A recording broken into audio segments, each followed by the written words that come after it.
Hello everyone, class 11 RBC and CBSE विषय Hindi. Dear student, वितान का second chapter start कर रहे हैं।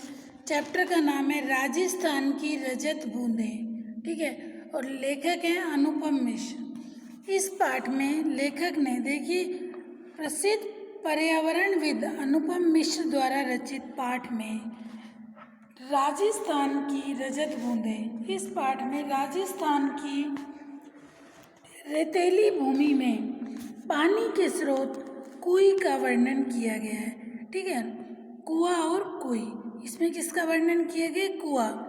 किस प्रकार राजस्थान में लोगों ने पानी के लिए प्राकृतिक संसाधनों का उपयोग करके अपने जीवन को सरल बना लिया है, इस पाठ में इसी बारे में बताया गया है कि किस तरीके से राजस्थान के लोगों ने पानी के लिए, देखिए जल है तो जीवन है, जल नहीं तो कुछ भी नहीं, पानी के लिए प्राकृतिक संसाधनों का उपयोग करके जीवन को सरल बना लिया।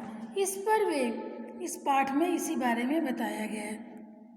रेगिस्तान में रेत ही रेत है, ठीक है, वर्षा न के बराबर होती है। रेगिस्तानी इलाकों में वर्षा अधिक भी हो तो रेत उसे सोख लेती है। यहाँ रेत के नीचे खड़िया पत्थर की पट्टी बिछी हुई है। कहाँ पर? रेगिस्तान में। यह पट्टी पानी को अधिक नीचे नहीं जाने देती। इस पट्टी के नीचे का पानी खारा है, ठीक है। खारे पानी में मिलने के बाद यह पानी भी पीने लायक नहीं रह जाता। लोगों ने वर्षों के अनुभव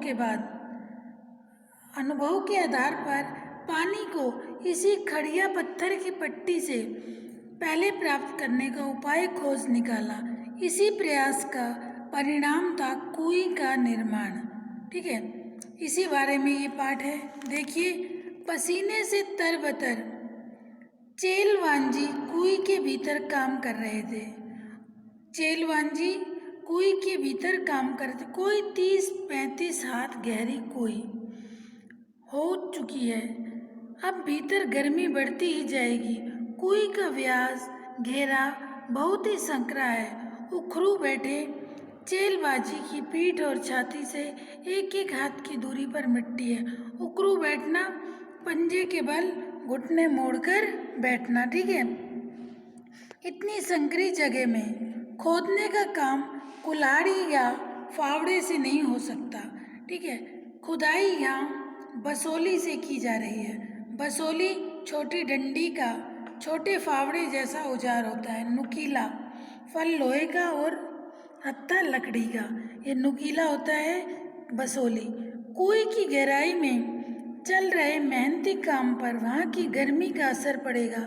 गर्मी कम करने के लिए ऊपर जमीन पर खड़े लोग बीच बीच में मुट्ठी भर रेत बहुत जोर के साथ नीचे फेंकते हैं। इससे ऊपर की ताज़ी हवा नीचे फेंकाती है और गहराई में जमा दम घोटू गर्म हवा ऊपर लौटता है। इतने ऊपर से फेंकी जा रही रेत के कण नीचे काम कर रहे हैं। चेलवांजी के सिर पर लग सकते हैं, लेकिन वे अपने सिर पर कांसे, पीतल या अन्य किसी धातु का एक बर्तन टोप की तरह पहने हुए हैं। वे नीचे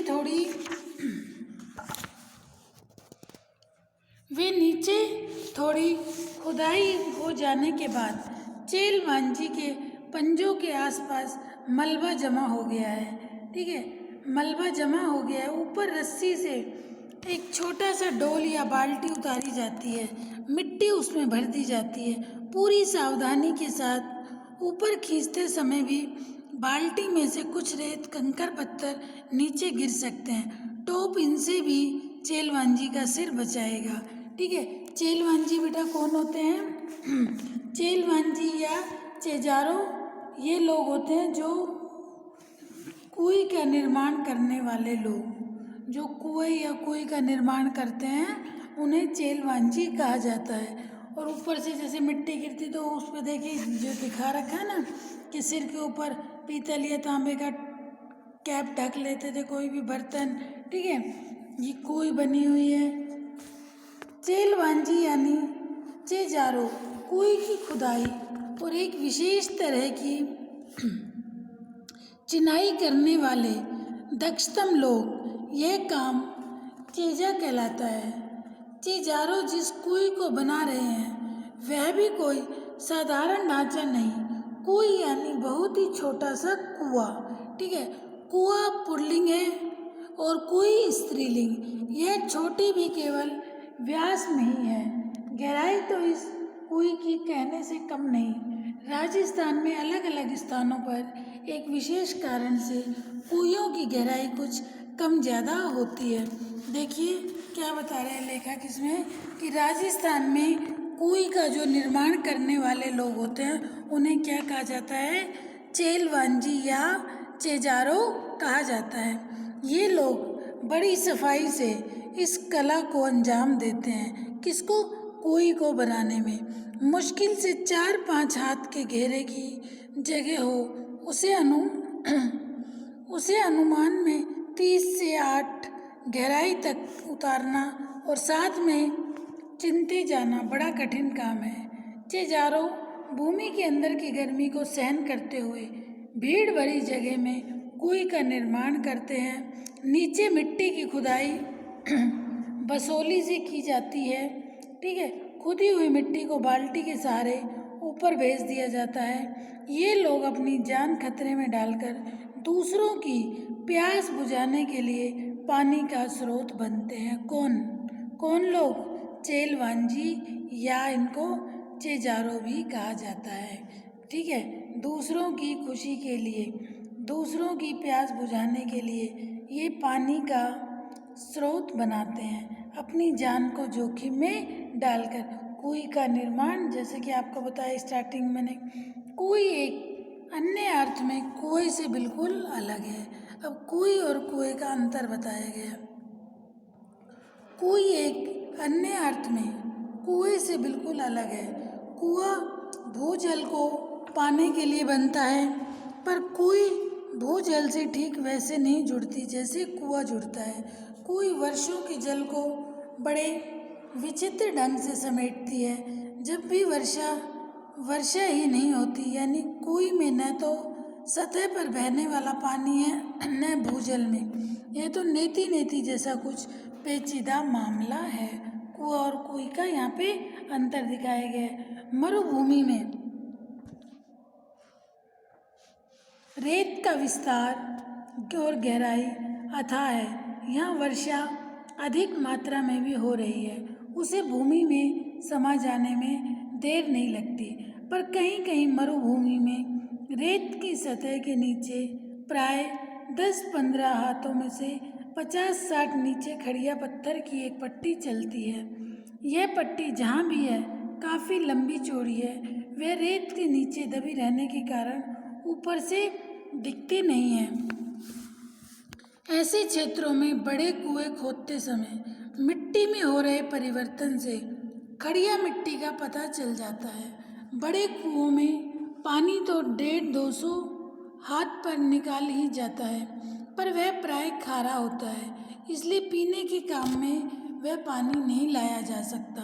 इन क्षेत्रों में कुइयाँ बनाई जाती हैं। ठीक है, जहाँ ही खारा पानी होता है और वर्षा का पानी ज़मीन में चला जाता है, इन क्षेत्रों में कुइयाँ बनाई जाती हैं। पट्टी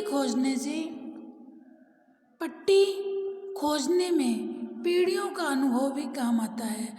बरसात का पानी किसी क्षेत्र में एकदम बैठे नहीं तो पता चल जाता है कि रेत के नीचे कैसी पट्टी चल रही है।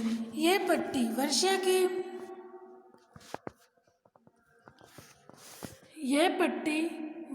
के जल को गहरे खारे भूजल तक लाकर मिलने से रोकती है। ऐसी स्थिति में उस बड़े क्षेत्र में वर्षा पानी भूमि को रेतीली सतह और नीचे जल रही पथरीली पट्टी के बीच अटककर नमी की तरह फैला जाता है। तेज पड़ने वाली गर्मी में इस नमी को भाप बनकर उड़ जाने की आशंका उठती है। पर ऐसे क्षेत्रों में प्रकृति की एक और अनोखी उदारता काम करती है। रेत के कण बहुत ही बारीक होते हैं, पर अन्यत्र मिलने वाली मिट्टी के कणों की तरह एक दूसरे से चिपकते नहीं। जहाँ लगाव है वहाँ अलगाव भी होता है। जिस मिट्टी के कण परस्पर चिपकते हैं वे अपनी जगह भी छोड़ते हैं, इसलिए वहाँ कुछ स्थान खाली छूट जाता है। जैसे दोमट या काली मिट्टी के क्षेत्र में गुजरात, मध्य प्रदेश, महाराष्ट्र, बिहार आदि में वर्षा बंद होने के बाद धूप निकलने पर मिट्टी के कण चिपकने लगते हैं और धरती में खेत और आंगन में दरारें पड़ जाती हैं। धरती की संचित नमी इन दरारों से गर्मी पड़ते ही वाष्प बनकर आकाश में वातावरण में लौटने लगती है। पर यहाँ बिखरे रहने में संगठन है। मरुभूमि में रेत के कण समान रूप में बिखरे रहते हैं। यहाँ परस्पर लगाव नहीं है, इसलिए अलगाव भी नहीं होता। पानी गिरने का कण थोड़े भारी हो जाते हैं पर अपनी जगह नहीं छोड़ते, इसलिए मरुभूमि में धरती पर दरारें नहीं पड़ती। भीतर समाया वर्षा का जल भीतर ही भीतर बना रहता है। एक तरफ थोड़ी चीज़ें चल रही हैं, पट्टी इसकी रखवाली करती है और दूसरी तरफ ऊपर रेत के असंख्य कणों का कड़ा पहरा रहता है। इन हिस्सों में बरसों बूंद बूंद रेत समाकर नमी में बदल जाती है। अब यहाँ कुएं बन जाए तो इसका पेट उसकी खाली जगह चारों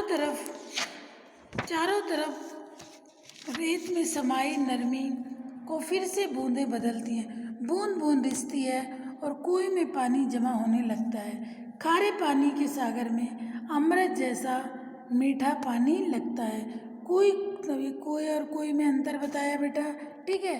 कुएं का ही छोटा रूप होती है। कुआं व्यास में कुएं से बड़ा होता है। दोनों की गहराई लगभग समान होती है।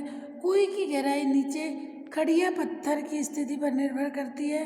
कुएं के पानी भूजल में मिलता है, अर्थात भूमि के नीचे स्थित पानी को पाने के लिए कुएं का निर्माण किया जाता है। इसके विपरीत कुएं में पानी का स्रोत भूतल नहीं होता। यह चारों ओर की रेत से नमी को सोखकर पानी इकट्ठा करने का साधन है। यहाँ की भूमि में रेत के कण छोटे होते हैं, ये आपस में चिपकते नहीं। यही कारण है कि इन भाग में जितनी भी वर्षा होती है सारी रेत में समाकर नमी में बदल जाती है। इसी नमी को कुएं के माध्यम से पानी के रूप में प्राप्त किया जा सकता है। ठीक है बेटा, ये कुआं और कुएं में अंतर बताया कि कुआं और कुएं में क्या अंतर है, ठीक है, उसके बारे में बताया। आज हम बेटा इतना ही पढ़ेंगे, ठीक है। जितना आपको कराया है इसे आप अच्छे से पढ़ना, इस वीडियो को सुनना, बुक से रीडिंग लगाना। जो भी वीडियो आती है बेटा ग्रुप में उसे ध्यान से सुनो, समझो, पढ़ो, ओके। बाकी हम कल की क्लास में पढ़ाएंगे। ओके, थैंक यू बेटा।